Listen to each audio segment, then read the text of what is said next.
Hey everybody, Golden Wheels here. I don't know about you guys, but I have a real soft spot for plug-and-play systems. Sometimes the crappier they are, the more I actually like them for some reason. You don't really expect a great video game experience out of these things. So I thought I'd look at some of the plug-and-plays that I've accumulated. And first up is the Game Fillip. I don't know if it's the Game Fillip, the Game Fillip. I call it the Game Fillip. I got this bad boy from Amazon. I believe it was less than $25. One of the things I like most about these things is the overblown claims they make on the box. In that department, the Game Fillip does not disappoint. So let's take a look at the box a little closer. Alright, so let's take a look at the blurbs on the box here. First thing we're going to go to is that this is the new version with the audio-video cable. I guess that makes this the deluxe version. It did come with an audio-video cable and it actually worked, so I guess I should be happy. Second, this is a high quality game for playing at home, as if someone might mistake it for a portable system.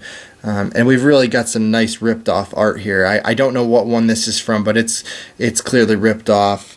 I'm fairly sure that this is a Tony Hawk, straight from one of the Tony Hawk games, clearly ripped from a racing game or something. All this artwork anywhere around the box here is totally ripped off. Anything but the picture of their actual system, I guess, here. Now, the game count, well, if you've ever bought one of these things or a hack cart for a Famicom or Super Famicom, you know these counts are always totally inflated, sometimes ludicrously so. 88 and 1 for this thing is actually not stretching it too much, depending on what you consider a game. But we'll take a look at that when we plug it in. Let's check out the features box here. Digital stereo sound. Yeah, we'll talk about that when we open it up. High-tech controller. For a plug-and-play, in this case, I'll actually accept that one. The controller is not terrible, except for one feature that we will talk about when we open it up. Dazzling 3D graphics in spectacular color? No. And then you've got this kid here, obviously having a blast, firing his light gun at something. Alright, let's check out the more cribbed artwork on the sides. This is clearly a Star Wars Episode 1 fighter here. We've got Tony Hawk again. You know, again, the Lamborghini, whether it's from Burnout or whatever it is. They infringed on just about every copyright they could get. Other side here, you've got a nice picture of a actually halfway decent looking blue and white console. You know, it's not hideous. When you order these, you get a random color selection. I was really hoping I got the white and blue one. Do you think I got the white and blue one? I did not. Alright, let's check out the back now here. They've got a real rudimentary explanation of how you should hook this thing up, with some great directions here. If you can read this here. After you turn on the unit, if you find there is no image or the image is confused. I hate it when images get confused. And along the idea of more cribbed art, you can see on the motocross here, it's a flipped image from a THQ game. I mean, they were really pinching whatever they could get here, and they just didn't care. And here's an example of the different color schemes you can get for the controllers, and of course your console would match that. 88 and 1 for a child. 8-bit game. Probably the only honest thing on this package is that they are actually 8-bit games, so good on them for a little bit of honesty. Alright, let's open this thing up and take a look. They actually went to a decent amount of effort for the packaging, considering the shoddy design of everything else about it. And they give you a flip-up package here, duplicate art on the flap, and you get a nice little window to see your game. And as I said, I didn't get the nice blue and white color scheme. I got a red and white. And it could have been worse, because I could have gotten the yellow one there. There were a couple other bad colors. And you'll see they've got, you know, real simple rip-off of the PlayStation style controller. There's no analog stick, obviously. And you get your typical crappy light gun from the aftermarket, which works about as well as a 20-year-old Zapper. If you've got a CRT TV floating around, it will work. Sort of. Some of you will probably recognize that this is a Genesis 3 case here. You know, they must have had a warehouse in Taiwan that was full of these, or they bought the molds and made them themselves. But it's a nice little touch, because a lot of these plug and plays, they just look terrible. even some of the good ones that have halfway decent performance, like the Retron. You know, they look like a Frankenstein. They look like somebody cobbled them together in their basement, and they can be really tough to look at design-wise. So it's, you know, not a terrible little unit. All right, let's pull this stuff out here. Little flap, and pull out our really tightly packed styrofoam tray with everything in it. And if you've never seen a Genesis 3 and you've heard how small they are, I mean, that'll give you a good example. This thing is tiny, and it feels like, I mean, nothing. It's feather light. It feels about as cheap as you would expect this thing to. But again, because it's a real case, you know, it's got real buttons. They're not crummy toggle switches or something like that. Now there's your outs. If you remember from the front there, we saw the blurb about digital stereo sound. If any of you guys know how to get digital stereo sound out of a single audio output, you let me know. I don't think it can be done. You got your power port there, and that is pretty much it for hookups. Now, the neatest feature about this, and probably the only thing that actually makes it worth owning, is that on top here, where the Genesis slot would have been, there's a Famicom card slot. And you could put Famicom carts in there, and they actually work fine. I have a couple Famicom carts, not a lot, only 2 or 3 of them, but they have all worked. It runs Famicom fine. So if you wanted a really, really cheap thing to play Famicom cards on, I guess you could do it. The problem being, here's your controllers here, and they are the old Atari 2600, 7800, and Sega pin pattern. So it's your 9-pin pattern. You can't play them with any good controllers. You could play your Famicom games, but you can't play them with anything you might actually want to hold in your hand. You have to use one of these things. And of course, this isn't bad. You know, if you're used to a PlayStation, if you're used to new games at all, you've gamed with one of these. And it's actually a comfortable controller, and in a great little bit of designing that makes you think that somebody actually thought about this. You know, for the 2-button games, which is all of them on here, this would be your A and your B, and this is actually a turbo version of the button below it. So they actually built in a little functionality, you know, on something like Super C, which is included on the little hack cart that's built in, basically. You know, turbo comes in really handy. These are nice things to have. It's a fast turbo. It works really well. So it wouldn't be a bad controller. It's actually got a decent little D-pad too. All the buttons work. The downfall comes in the length of the cord. And it's very hard to see how short this thing is, but I mean, it is 3 feet tops. 3 feet.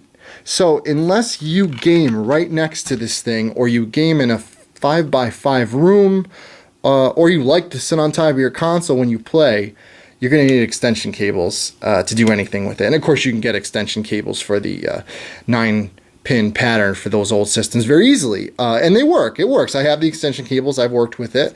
And it works. It lets you sit back on your couch at an actual decent distance and play. So it's not bad. And it came with 2 controllers. Both ports worked. And everything was very nice. Here's your light gun. Again, feels very light. The wire on your cord feels like just nothing, really. But, you know, not a click. It feels good when it goes back, but I really wouldn't play light gun games. I tried it to make sure it worked. It does. It goes back in the box and probably never gets used again. You know, your power adapter, which I guess we should be thankful that these are all smaller nowadays, but it looks like you should charge a cell phone with this little piece of junk. But it runs the system, and it does okay. So that's the system. Let's plug it in, take a look at the menu, and see some of the games it's got included. Alright, so we've got the Game Fillip plugged into the retro cabinet here so we can take a look at the games. So far as hack carts or plug and plays go, this game list is actually pretty fair. There aren't a lot of relabels, there aren't a lot of mislabels or misnumbered games that make you think you're going to get the better one and you don't. They are all NES or Famicom games. That's the hardware it's based on, obviously. But there's, you know, decent games and real games here. You've got the real Spider-Man game from NES. Contra 2 is Super C, and it has options for, well, I guess I'll just show you. I can always reset it. I don't know if I can figure out how to work this thing. Pretty neat, actually. You can set yourself up with any weapon you want, 30 lives code, different things basically, and even I believe these lower ones are level selects, which takes you right to the level that you want to play. I thought that was pretty neat when I got it. I still do, because Super C is one of the games you actually get out and play once in a while.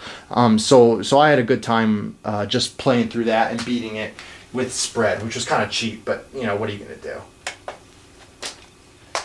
That's the real Sunsoft Batman, the Ferrari game, Dr. Mario, Mickey Mousecapade, Pro Wrestling. They've got some Fist of the North Star games.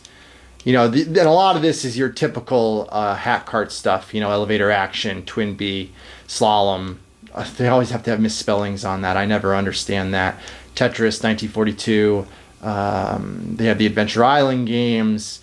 A lot of the older stuff, and that's a lot of time what you'll find on hat carts. Again, more stuff misspelled.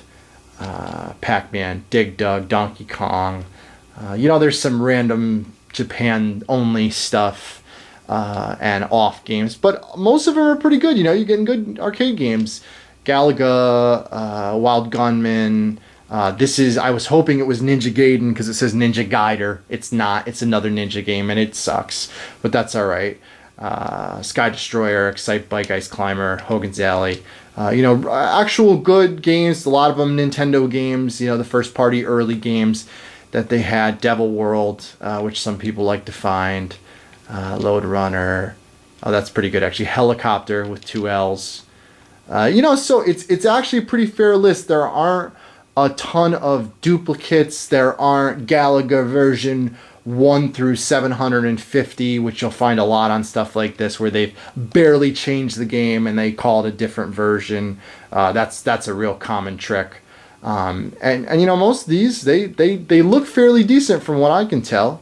You load it up, it actually displays fairly nicely and fairly brightly. As good as the Generation Next, actually, that I have in my retro system here. That was a lot more expensive. I believe this is actually Adventure Island 3. Yeah, because this is the one with the dinosaurs. It's good as almost like a plug-in hat cart. It's just killed by the fact that the controller cords are so short. And it makes it fairly unusable. And I mentioned before that you're stuck playing these, and I mentioned it's the 9-pin pattern. Some of you might have thought, well, geez, I'll just I'll use the 9-pin pattern controller I have, so I'll get my Sega Genesis arcade stick or what have you, and I'll plug that in. Doesn't work. Tried it. Tried Genesis controllers. Tried Master System controllers. Again, this controller is actually not that bad, but the cord length, it's a killer. You either have to get an extension cord, or you have to sit on top of the thing. I have an extension cord in now, and I'm still barely 5 feet from the thing. And I'm really, stretching it here. Okay. Apparently this is a hacked version of something. Original Mario Brothers. I don't know why they bothered to change the screen, but pretty good. I have the sound down so you can't hear it, but there's really no difference in the sound between this and any other emulated version of these games. I'm not keen enough to catch the small differences, but for the most part, they sound like the games to me. They play like the games to me.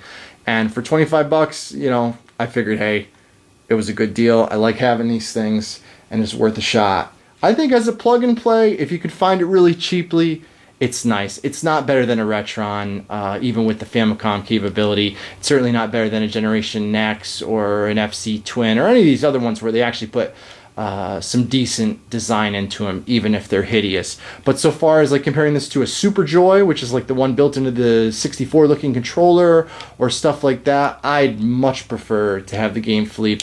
Thanks for watching, and I hope to do some of the at-game systems next, either the at-game Sega Genesis or the at-games Flashback 4, which is the Atari 2600. I hope you watch those too. Thanks. Bye.